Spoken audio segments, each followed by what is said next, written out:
Madam ಈಗ ಅನುದಾನನ ಗ್ಯಾರಂಟಿಗೆ ಬಳಸ್ಕೊಳ್ಳೋದಕ್ಕೆ ಸರ್ಕಾರ ನಿರ್ಧಾರ ಮಾಡಿದೆ.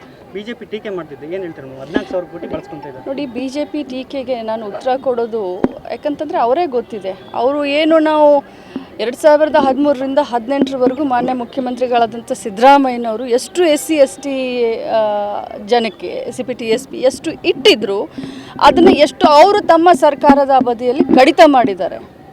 ಈಗ ನಾವು ನಮ್ಮ ಗ್ಯಾರಂಟಿಗಳಿಗೆ ಬಳಸ್ಕೊಳ್ತಾ ಇದ್ದೀವಿ ಅಂತಂದರೆ ನಮ್ಮ ಗ್ಯಾರಂಟಿಗಳಲ್ಲೂ ಕೂಡ SCPTSP ಇದೆ. ನಮ್ಮ ಗ್ಯಾರಂಟಿಗಳಲ್ಲೂ ಕೂಡ ನಾವು SC/STಗಳಿಗೆ ಮೊದಲ ಆದ್ಯತೆ ಕೊಡ್ತೀವಿ. ಈಗ ನೀವು ಸುಮಾರು ದಿನದಿಂದ ನೋಡ್ತಾ ಇರ್ಬೋದು, ಒಂದು ತಿಂಗಳದಿಂದ ನಮ್ಮ ಗೃಹಲಕ್ಷ್ಮಿ ಹಣ ಸುಮಾರು ಕಡೆ ಬಂದಲ್ಲ ಅಂತ ಹೇಳ್ತಾರೆ. ಬಟ್ SC/STಗಳಿಗೆ ಮೊದಲ ಆದ್ಯತೆ ಕೊಟ್ಟು ಈಗಾಗಲೇ ಇಡೀ ರಾಜ್ಯಾದ್ಯಂತ SC/STಗಳಿಗೆ ದುಡ್ಡು ಹಾಕಿದ್ದೀನಿ ನಾನು.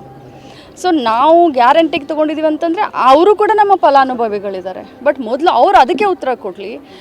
SC/ST ಜನರಿಗೆ ಜನಾಂಗಕ್ಕೆ ಇಟ್ಟಂಥ ಹಣವನ್ನು ಎಷ್ಟು ಸಿದ್ದರಾಮಯ್ಯ ಸರ್ ಇಟ್ಟಿದ್ರು, ಇವರೆಷ್ಟು ಅದನ್ನು ಇಟ್ಟಿದ್ದಾರೆ, ಮೊದಲು ಅದಕ್ಕೆ ಉತ್ತರ ಕೊಡಲಿ, ಆಮೇಲೆ ಇದ್ರ ಬಗ್ಗೆ ಚರ್ಚೆ ಮಾಡಿ. ಬ್ರದರ್, ತಪ್ಪು. ಇಲಾಖಾ ಮಂತ್ರಿ ಹತ್ರ ನೀವು ಮಾತಾಡ್ತಾ ಇದ್ರ.